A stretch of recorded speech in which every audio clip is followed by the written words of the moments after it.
प्यारे दोस्तों नमस्कार। आज मैं आपको शीतला माता की कहानी सुनाने जा रही हूँ। एक गांव में एक बुढ़िया अपने 2 पुत्रों और बहुओं के साथ रहती थी। दोनों बहुओं की एक एक संतान थी। दोनों बहुएं एक दूसरे के विपरीत थीं। जहाँ बड़ी बहू झगड़ा करने वाली और आलसी थी, घर के कामकाज से दूर रहती, वहीं छोटी बहू बहुत मिलनसार, शांत और धार्मिक स्वभाव की थी। शीतला सप्तमी का दिन आया तो सास ने अपनी छोटी बहू को शीतला माता को भोग चढ़ाने के लिए भोजन बनाने को कहा। सास की आज्ञा मानकर छोटी बहू भोजन तैयार करने लगी। इधर उसका बच्चा भूख से रोने लगा। वो काम छोड़कर बच्चे को दूध पिलाने लगी। पिलाते पिलाते उसे नींद आ गई। उसे चूल्हे की आग को बुझाना याद नहीं रहा। इधर शीतला माता अपने भक्त की खोज खबर लेने के लिए घूमते घूमते उनके घर में आ पहुंची।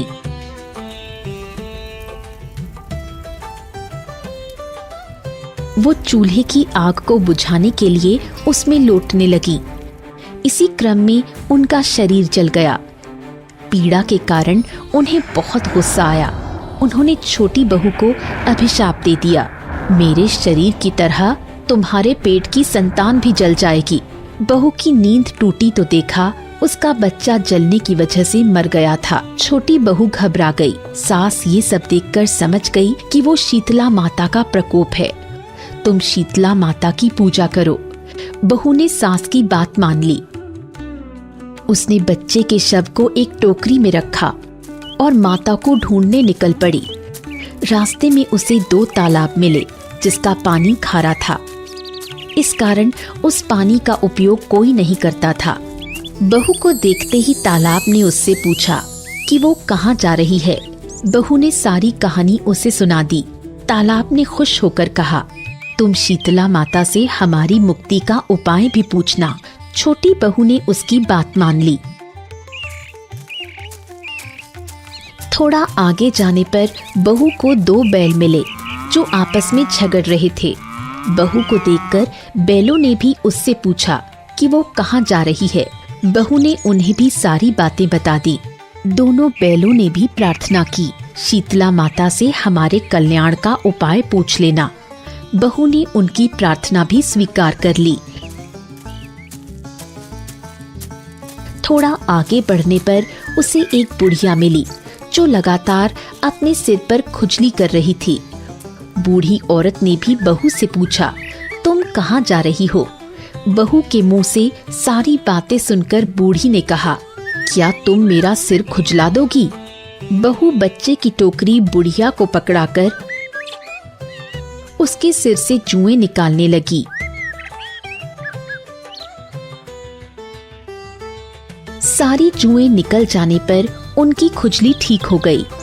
तब बहू ने देखा कि उसका बच्चा भी फिर से जीवित हो उठा है। छोटी बहू खुश होकर बूढ़ी के पैरों में गिर पड़ी। वो समझ गई कि यही शीतला माता है। उसने अपनी गलती के लिए माफी मांगी। माता ने अपना अभिशाप वापस ले लिया।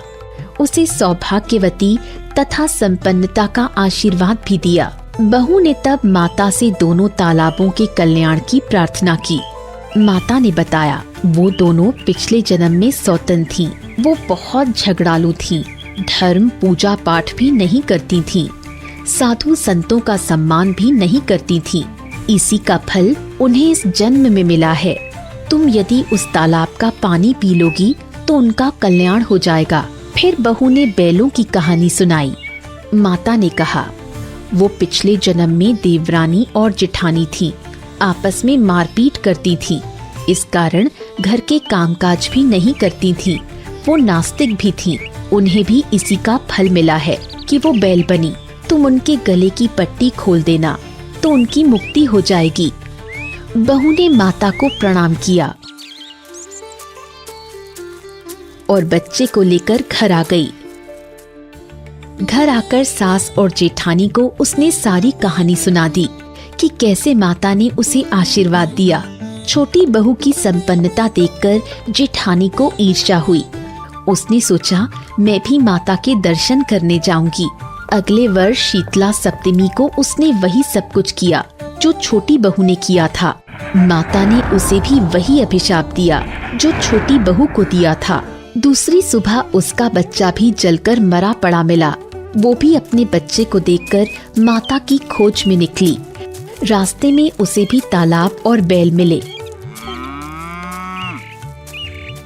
उन्होंने बहू को उनके उद्धार के लिए माता से विनती करने को कहा।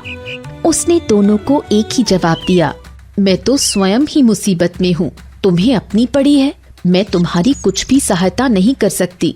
फिर उसे वही बूढ़ी औरत मिली। उसने बहू से सिर की जुएं निकालने को कहा, पर बहू ने उसे उल्टा सीधा कहा और आगे बढ़ गई। वो दिन भर भटकती रही, पर शीतला माता कहीं नहीं मिली।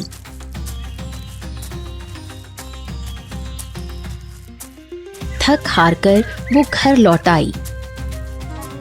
धनवान बनने के चक्कर में वो अपनी संतान से भी हाथ धो बैठी। हे शीतला माता, आपने जैसे छोटी बहू पर कृपा की, वैसे ही हम सब पर करना। हमें रोगों से दूर रखना, शांति और खुशी देना।